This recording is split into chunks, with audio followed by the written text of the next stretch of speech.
এই জন্য ইসলামে মুহাম্মদ সাল্লাল্লাহু আলাইহি ওয়াসাল্লাম কবে মারা গেছে ওই দিনে কোনো সাহাবী শোক পালন করেনি।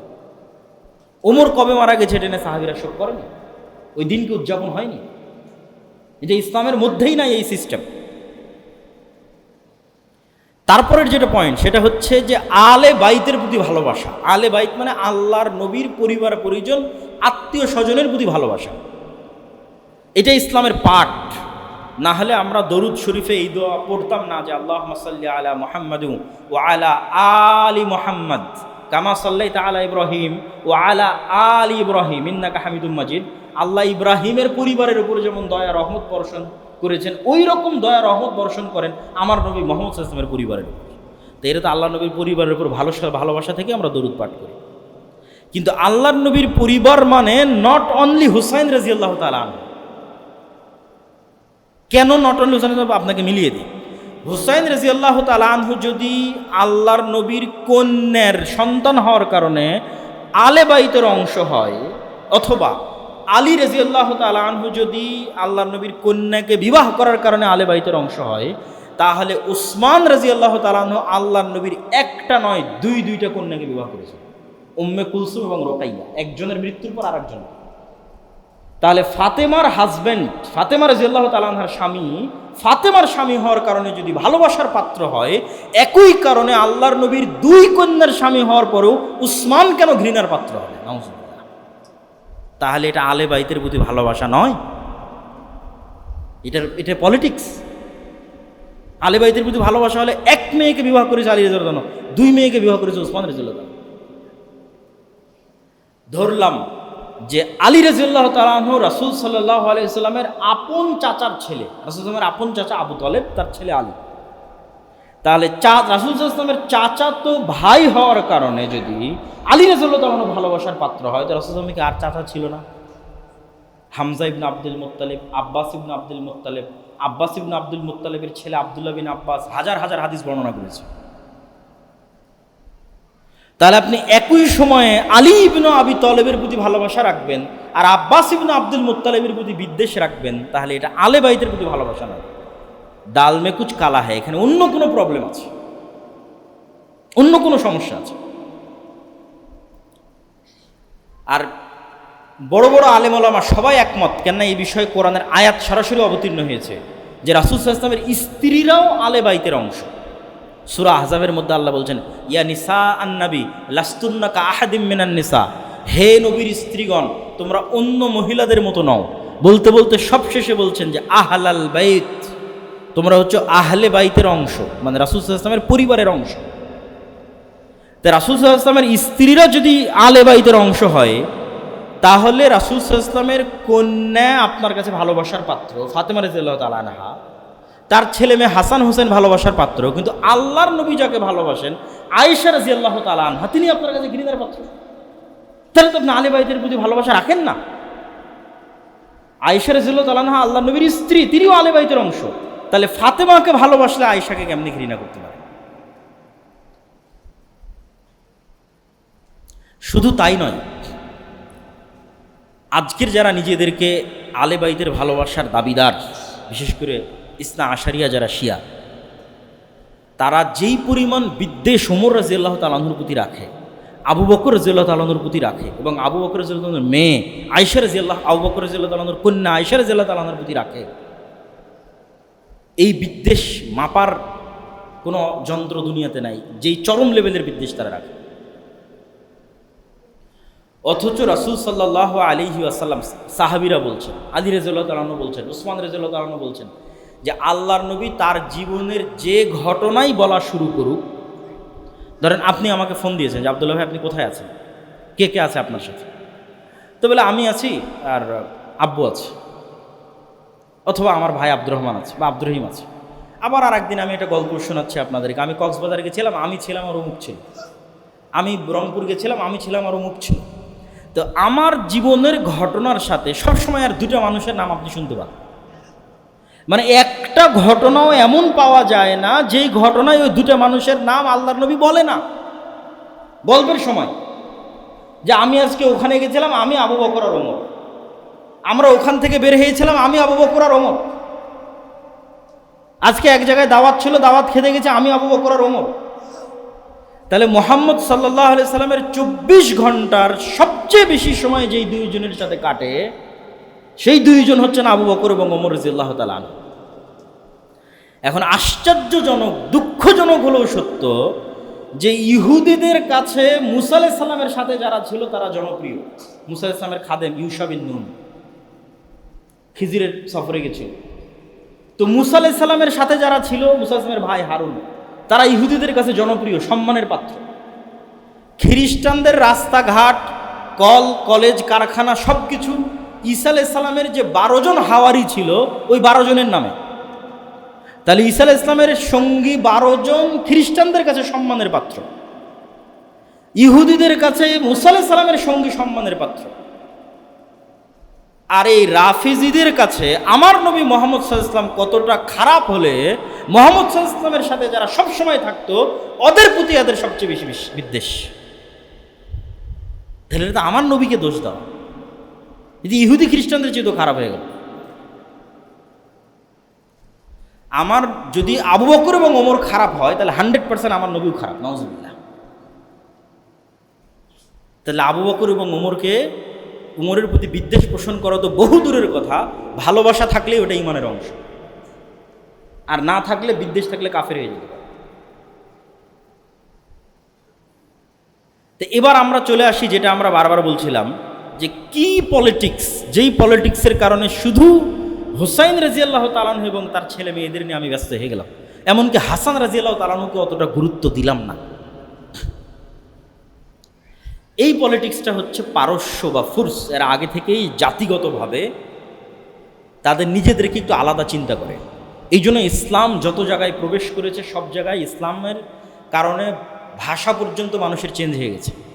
কোথায় স্পেনের মানুষের কোনোদিন ভাষা আরবি ছিল না, কিন্তু ইসলাম যখন ওখানে ঢুকেছে মানুষরা নিজের ভাষা ভুলে গেছে, আরবি সবাই শিখে গেছে। প্রথম যেখানে ইসলামের ভাষা গ্রহণ করেনি এটা হচ্ছে ফুরস, পারস্যরা, আজকের যেটা ইরান। ফার্সি ভাষার যে ইতিহাস এবং ঐতিহ্য, তো এই পারস্য সাম্রাজ্যের পুরো পতন হয় ওমর রাদিয়াল্লাহু তাআলা আনহুর হাতে। আর এই পারস্য সম্রাটের কোনো একজন কন্যা যুদ্ধ বিজয়ের পর ওমর রাদিয়াল্লাহু তাআলা আনহু নিজে হুসাইন রাদিয়াল্লাহু তাআলা আনহুর সাথে বিবাহ দেন।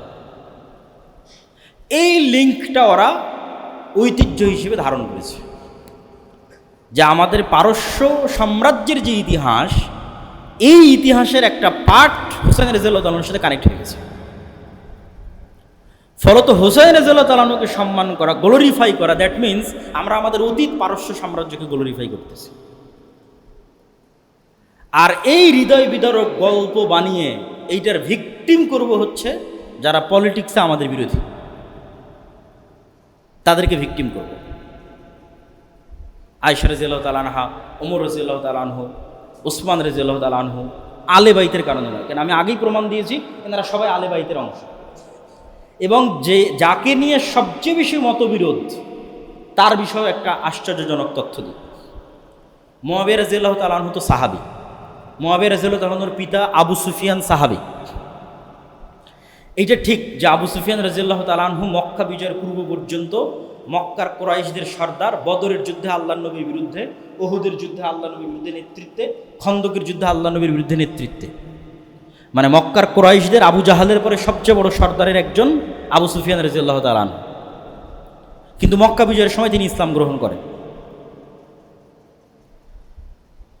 তো এইটার কারণে কি তার প্রতি কোনো অসম্মান, তার প্রতি কোনো দোষ ত্রুটি দেওয়ার সুযোগ আছে কি না, এই প্রশ্নের উত্তর হচ্ছে যত সাহাবী ইসলাম গ্রহণ করেছে এরা সবাই আগে কোনো না কোনোভাবে মুহাম্মদ সাল্লাল্লাহু আলাইহি ওয়াসাল্লামের শত্রু ছিল।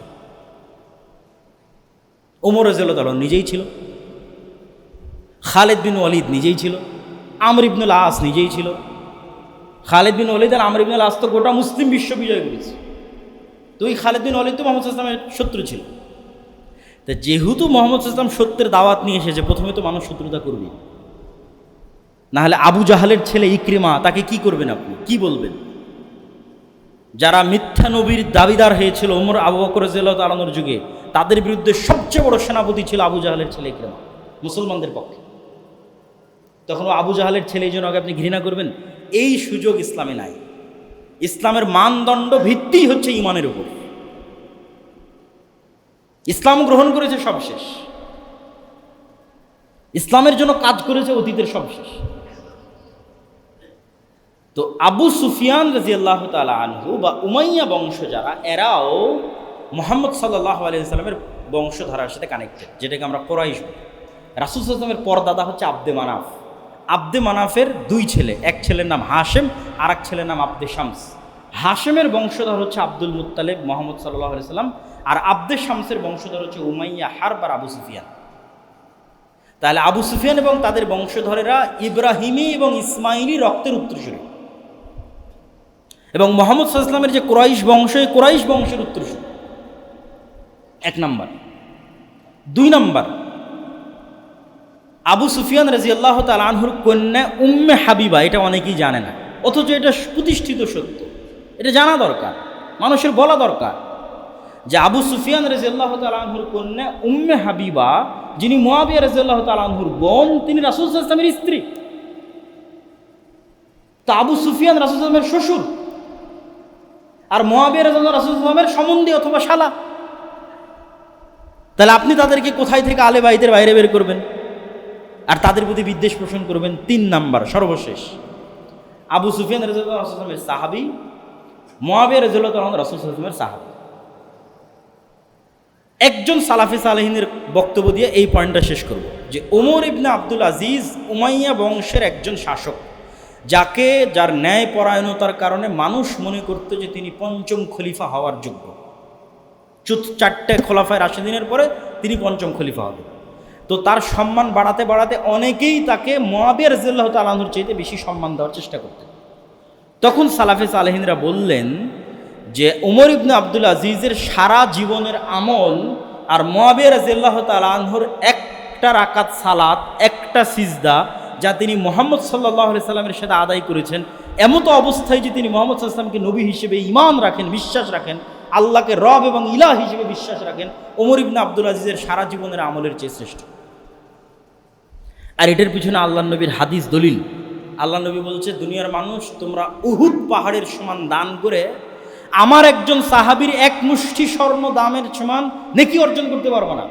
কেন? দান করলেই তো হলো না, অন্তরের কোয়ালিটিটা কোথায়, ইমানের কোয়ালিটিটা কোথায়? তাহলে এই জন্য সাহাবীদের সম্মান সর্বোচ্চ জায়গায় রাখতে হবে।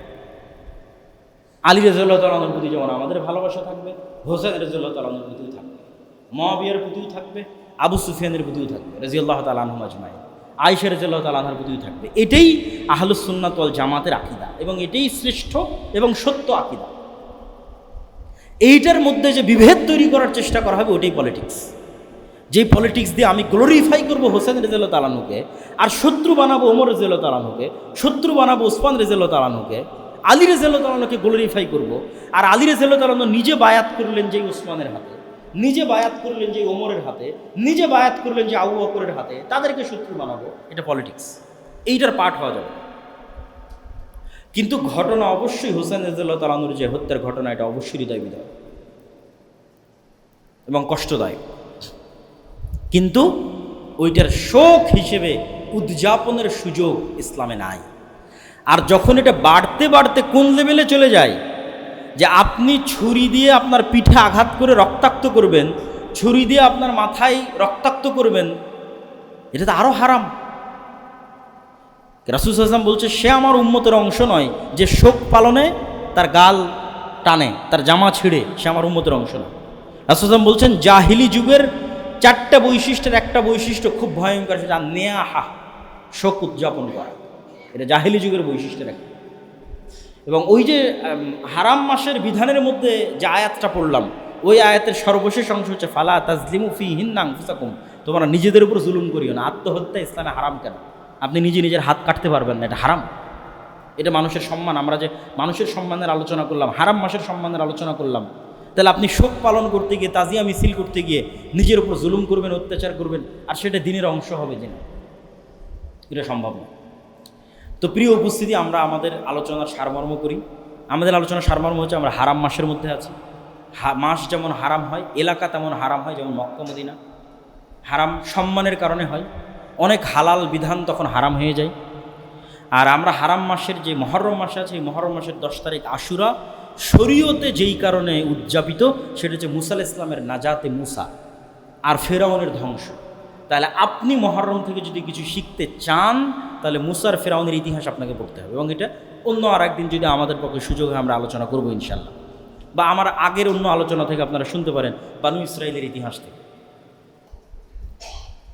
এলাকা হারাম, ইব্রাহিম আলাইহিস সালাতু ওয়াস সালাম মক্কাকে হারাম করেছেন। মক্কার একটা নির্ধারিত এরিয়া আছে, যে এরিয়ার নাম হচ্ছে হারাম এরিয়া।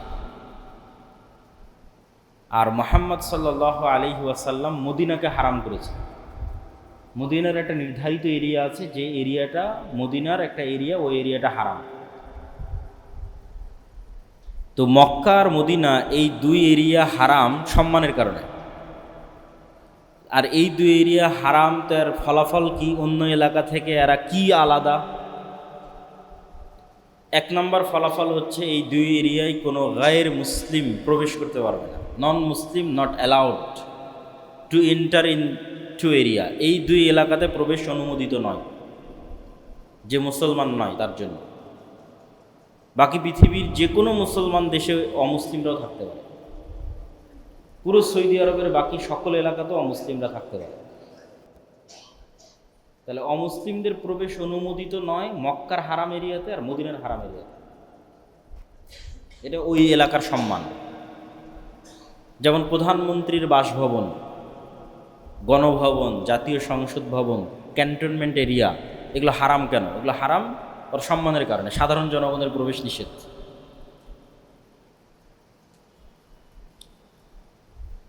এই এলাকায় আর কি হারাম? এই এলাকার গাছপালা কাটা, এই এলাকায় পাখি শিকার করা, এগুলো হারাম। অথচ এই এলাকার বাইরে গাছপালা কাটা হালাল, এই এলাকার বাইরে পাখি শিকার করা হালাল। কিন্তু যখন এই এলাকায় প্রবেশ করতেছেন, যখনই প্রবেশ করেন, এটা সময়ের সাথে নয়, ওই এলাকার মধ্যে কিছু হালাল কাজ হারাম হয়ে যাচ্ছে ওই এলাকার সম্মানে।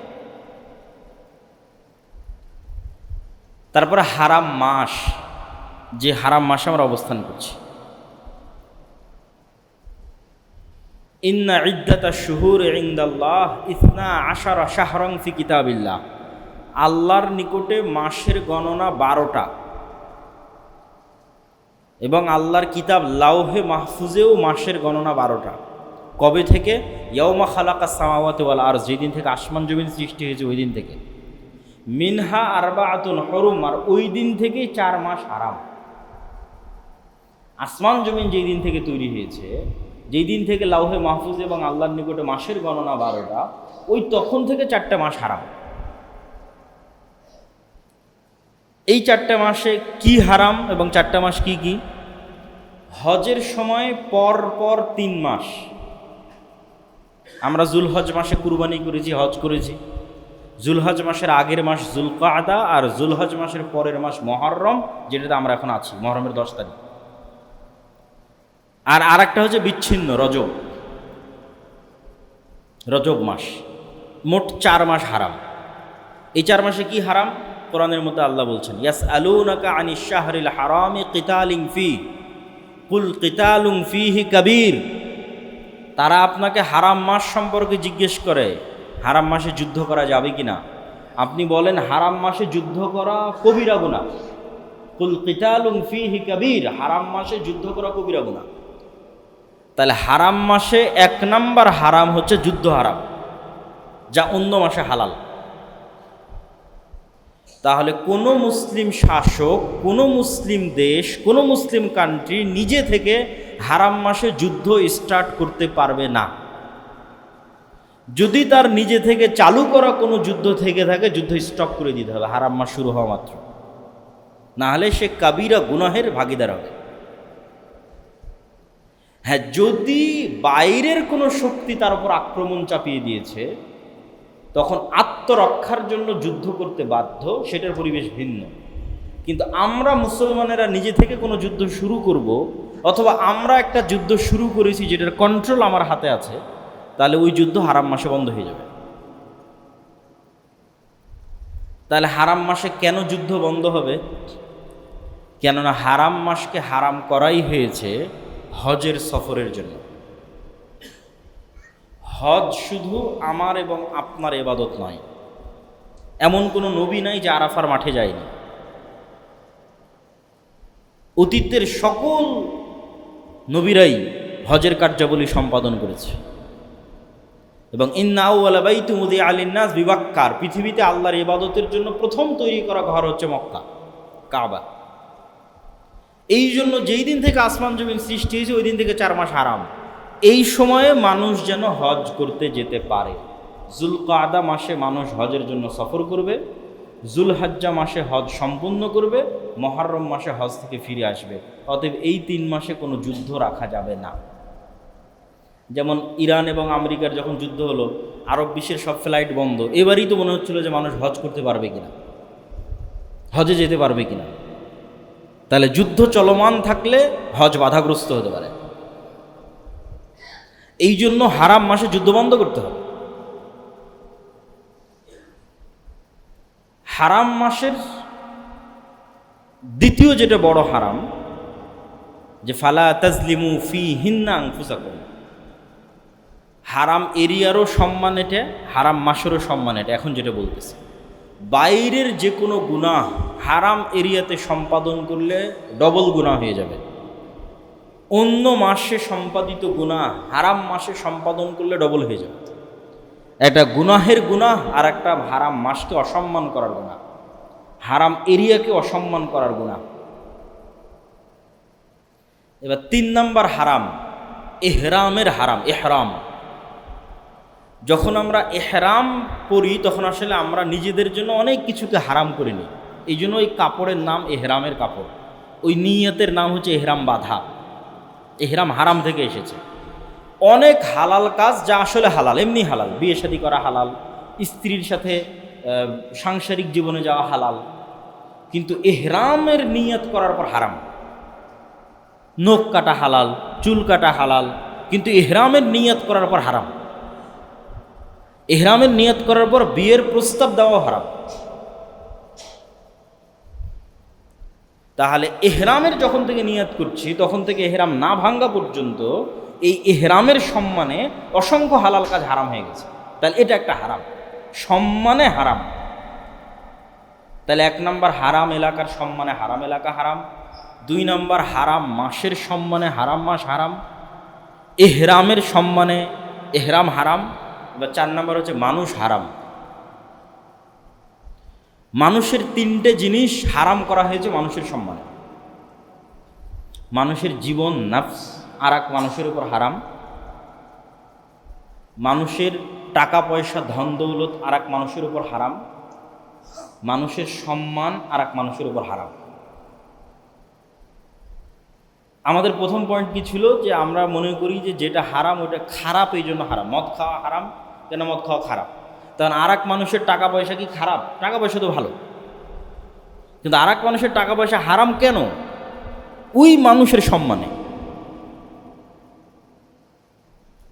তাহলে 3টে জিনিস এক মানুষের উপর আর এক মানুষের জন্য হারাম, মানুষের সম্মানে হারাম। এক, ওকে আঘাত করতে পারবে না, হত্যা করতে পারবে না। আল মুসলিমু মান সালিম আল মুসলিমুনা মিন লিসানিহি ওয়া ইয়াদিহি। মুসলমান তখনই নিজেকে মুসলমান দাবি করতে পারবে যখন ওর হাত থেকে আর এক মুসলমান নিজেকে নিরাপদ মনে করে, আর ওর মুখ থেকে আর এক মুসলমান ওকে নিজেকে নিরাপদ মনে করে। যদি ওর হাত এবং ওর মুখ থেকে আর এক মুসলমান নিরাপদ না হয় তাহলে নিজেকে মুসলমান দাবি করতে পারবে না। তাহলে এক মানুষের উপর আর এক মানুষ, 1 নম্বর হারাম ওর জীবন, ওর নফস, ওকে কেউ আঘাত করতে পারবে না, মারতে পারবে না, এটা হারাম। সম্মান, মানুষের সম্মানে হারাম। এবং এই সম্মানটা কোন লেভেলের সেটাও বলতেছে। 2 নম্বর হচ্ছে ওর ধন সম্পদ হারাম, ওর ধন সম্পদ আপনি জোরপূর্বক নিতে পারবেন না। 3 নম্বর হচ্ছে ওর সম্মান হারাম, ওই যে মুখ থেকে ওকে গালিগালাজ করতে পারবেন না, গীবত অপবাদ দিতে পারবেন না। আর এই 3 নম্বর যে সম্মান মানুষকে দেওয়া হয়েছে, যে মানুষের সম্মান আর এক মানুষের জন্য হারাম, এই সম্মান আন্তর্জাতিক কোনো মানবাধিকার আইনেও নাই। বরং আন্তর্জাতিক মানবাধিকার আইনগুলোতে মানুষের সম্মান লঙ্ঘন করা অধিকার হিসেবে বিবেচিত হয়। মানুষের সম্মান লঙ্ঘন করা অধিকার হিসেবে বিবেচিত হয়। কি অধিকার? বাক স্বাধীনতা। যে আমি আর একজনকে গালি দিতে পারবো, এটা আমার বাক স্বাধীনতা। আমি আর একজনের নিন্দা অপবাদ করতে পারবো, এটা আমার বাক স্বাধীনতা। মানে বাক স্বাধীনতার দোহাই দিয়ে মোহাম্মদ সাল্লাল্লাহু আলাইহি ওয়াসাল্লামের নিন্দা অপবাদ হবে। কি জন্য? এটা নাকি মানুষের স্বাধীনতা। ইসলামী পৃথিবীতে একমাত্র দিন যা মানুষের সম্মানকে হারাম করে দিয়েছে, মানুষের সম্মান। যে পৃথিবীর কোনো মানুষের তুমি না গীবত, না নিন্দা, না গালি, না অপবাদ কিছু দিতে পারবে না। হারাম, মানুষের সম্মানে হারাম। পারলে গোপন করো, পারলে ঢেকে রাখো, ওর সম্মান ঢেকে রাখো, ওর সম্মান রক্ষা করো। যদি ওর অপরাধ গোপন করে এবং ওর সম্মান রক্ষা করো, আল্লাহ তোমার সম্মান রক্ষা করবে কিয়ামতের মাঠে। আচ্ছা, মানুষের যে হারামটা, এটা লেভেলটা কোথায়, কত বড় মানুষের সম্মান। রাসূল সাল্লাল্লাহু আলাইহি ওয়াসাল্লাম বলছেন, লাহাদামুল কাবা আহওয়ানু ইনদাল্লাহ। একটা মানুষ নিজে হাতে কাবা ঘর ধ্বংস করে দিবে, এইটা আল্লাহর কাছে যত বড় গুনাহ, তার চাইতে একটা মানুষ আর এক মানুষকে হত্যা করবে, এটা তার চেয়ে বড় গুনাহ আল্লাহর কাছে। তাহলে আব্রাহা এসেছিল কাবা ঘর ধ্বংস করতে। আল্লাহ বলে, আলাম তারা কাইফা ফাআল রাব্বুকা বিআসহাবিল ফিল আলাম ইয়াজআল কাইদাহুম ফি তাজলিল।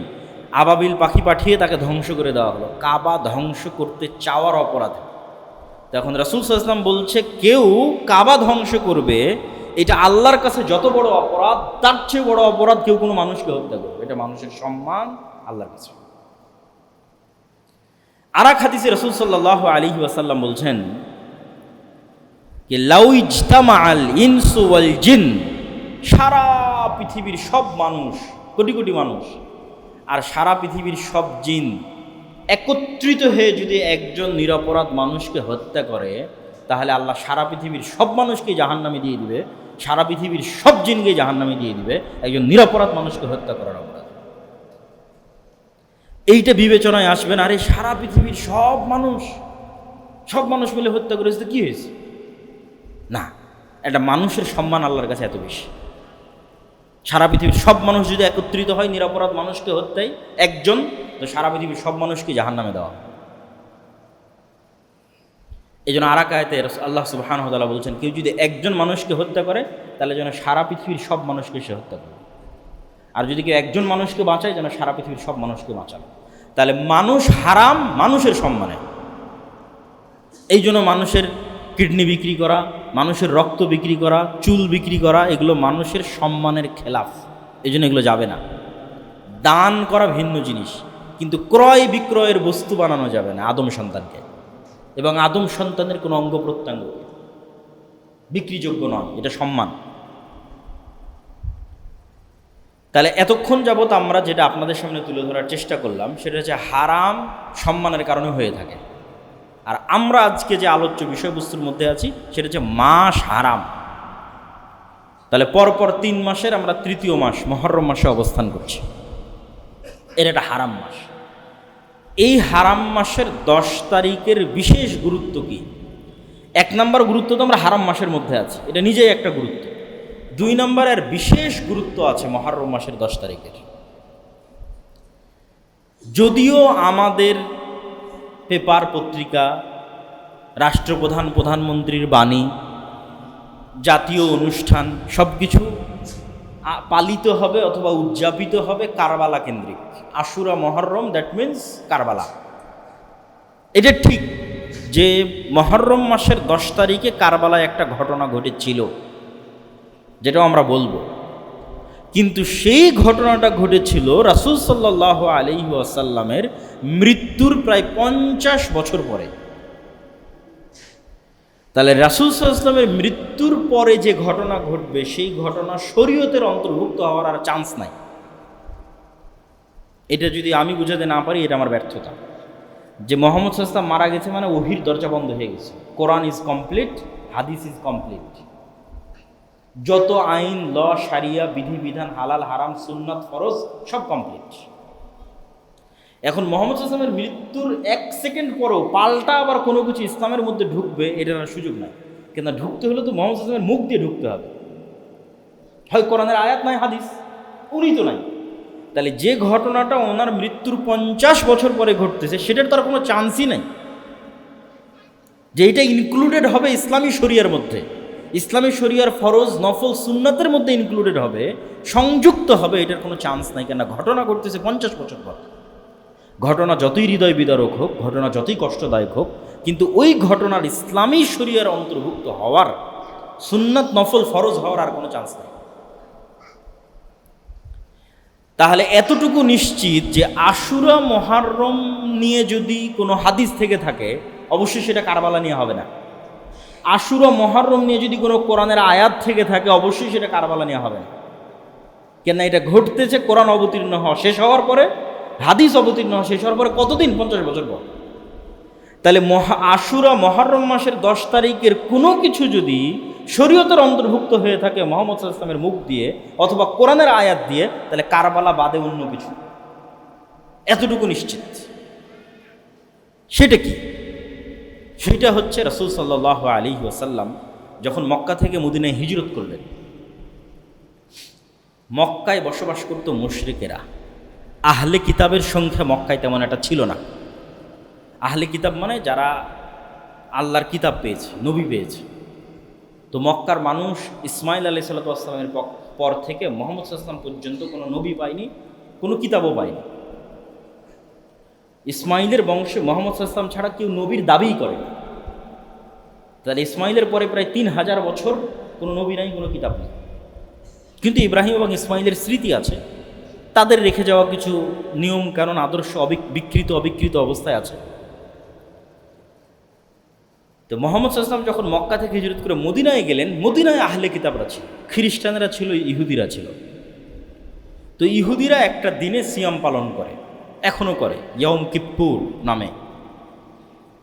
ইহুদিরা ওই দিনে রোজা রাখে। তো রাসূল সাল্লাল্লাহু আলাইহি ওয়াসাল্লাম বললেন, এটা কিসের সিয়াম তোমরা এই দিনে রোজা রাখতেছো? তো বলে, এই দিন সেই দিন যেই দিন আল্লাহ সুবহানাহু ওয়া তাআলা মূসা আলাইহিসসালাতু ওয়াসসালামকে মুক্তি দিয়েছিলেন ফিরআউনের কবল থেকে। যেমন কোরআনের আয়াতে আল্লাহ বলছে, ওয়াইয নাজ্জাইনাকুম মিন আলি ফিরআউন ইয়াসুমুনাকুম সুআল আযাব ইউযাব্বিহুনা আবনাকুম ওয়া ইস্তাহইয়ুনা নিসাআকুম ওয়া ফি যালিকুম বালাউম মির রাব্বিকুম আযীম। হে বানু ইসরাইল, স্মরণ করো সেই দিনের কথা, ওয়াইয নাজ্জাইনাকুম মিন আলি ফিরআউন, যেদিন ফিরআউনের কবল থেকে আমি আল্লাহ তোমাদের মুক্তি দিয়েছিলাম। কোন ফিরআউন জানো? ইউযাব্বিহুনা আবনাকুম, তোমাদের ছেলে সন্তানদের জবাই করতো ওই ফিরআউন। ওয়া ইস্তাহইয়ুনা নিসাআকুম, আর তোমাদের মেয়েদের বাঁচিয়ে রাখতো ওই ফিরআউন। ছেলেদের কেন হত্যা করতো, মেয়েদের কেন বাঁচিয়ে রাখতো? ছেলেদের হত্যা করতো এই আশঙ্কায় যে বানু ইসরাইলের মধ্যেই ওই ছেলের জন্ম হবে যার হাতে ফিরআউনের পতন হবে, এই আশঙ্কায় ছেলেদের হত্যা করতো। মেয়েদের বাঁচিয়ে রাখতো কেন? একটা কওমের কে যে গোলাম বানানো হয়েছে এর সবচেয়ে বড় আলামত তখন ফুটে ওঠে যখন ওই কওমের মেয়েরা গোলাম, দাসী। একদিকে পুরুষ হত্যা আর একদিকে মেয়েদেরকে দাসী হিসেবে ফিরআউন এবং তার যারা লোকজন আছে তারা ব্যবহার করবে, কাজ করাবে। এর চেয়ে বড় অপমান আর কি হতে পারে? তো এইরকম ভয়াবহ ফিরআউনের কবল থেকে আমি তোমাদের মুক্তি দিয়েছি। ওয়াইদ ফারাকনা বিকুমুল বাহরা, যখন আমরা সমুদ্রকে চিরে দিয়েছিলাম। ওয়াগরাকনা আলা ফিরআউন, আর ওই সমুদ্রে ফিরআউন এবং তার সেনাবাহিনীকে ডুবিয়ে দিয়েছিলাম। তো পৃথিবীর ইতিহাসে যতগুলো বড় ঘটনা হতে পারে, বড় ঘটনা, তার মধ্যে একটা বিশাল বড় ঘটনা হচ্ছে সমুদ্র চিরে রাস্তা তৈরি হয়ে একদল মানুষ মুক্তি পাচ্ছে, আর ওই রাস্তার মধ্যে আর এক পৃথিবীর সবচেয়ে প্রতাপশালী শাসকদের একজন ডুবে মরতেছে এট এ টাইম, একই সময়ে। যে পৃথিবীর ইতিহাসের বড় ঘটনাগুলোর একটা বড় ঘটনা। তো রাসূল সাল্লাল্লাহু আলাইহি ওয়াসাল্লাম বললেন, যদি এই দিন সেই দিন হয়ে থাকে তাহলে আনা আহাক্কু বিমূসা মিনকুম, তাহলে মূসার খুশিতে খুশি হওয়ার হকদার আমি বেশি তোমাদের চাইতে। অতএব এই দিনে আমিও সিয়াম পালন করি। তাহলে মুহররমের 10 তারিখ তথা আজকে আমরা যেই দিনে অবস্থান করছি, আজ শুক্রবার মুহররম মাসের 10 তারিখে আমরা অবস্থান করছি, এই 10 তারিখ শরীয়তের মধ্যে ইনক্লুডেড যেই বিধান নিয়ে, কানেক্টেড যেই বিধান নিয়ে, সেই বিধানটার নাম হচ্ছে আজকের দিনে আল্লাহ মূসা আলাইহিসসালাতু ওয়াসসালামকে নাজাত দিয়েছিলেন, ফিরআউনকে ডুবিয়েছিলেন। সেটার শুকরিয়া স্বরূপ মূসা আলাইহিস সালাম প্রতি বছর এই দিনে সিয়াম পালন করতেন, এই দিনে সিয়াম পালন করতেন। তারই শুকরিয়া স্বরূপ মুহাম্মদ সাল্লাল্লাহু আলাইহি সাল্লাম এই দিনে সিয়াম শুরু করেছেন। মানুষ যেন মনে না করে যে হুবহু আহলে কিতাবের অনুসরণ হচ্ছে, এই জন্য এর আগে অথবা এর পরে আর একদিন তিনি বাড়িয়ে দিয়েছেন।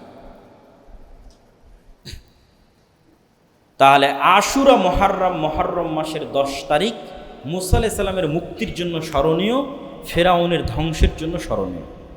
এবং ওই শিক্ষাটা আমাদের নিতে হবে যে এই দিনটা যদি আমি স্মরণ করতে চাই, তাহলে শিক্ষায় কোথায় ফিরে যেতে হবে? মুসার ফেরাউনের ঘটনা, যেটা আজকে আমাদের জন্য এই জুমার খুতবে আলোচনা করা অনেক সময় সাপেক্ষ ব্যাপার।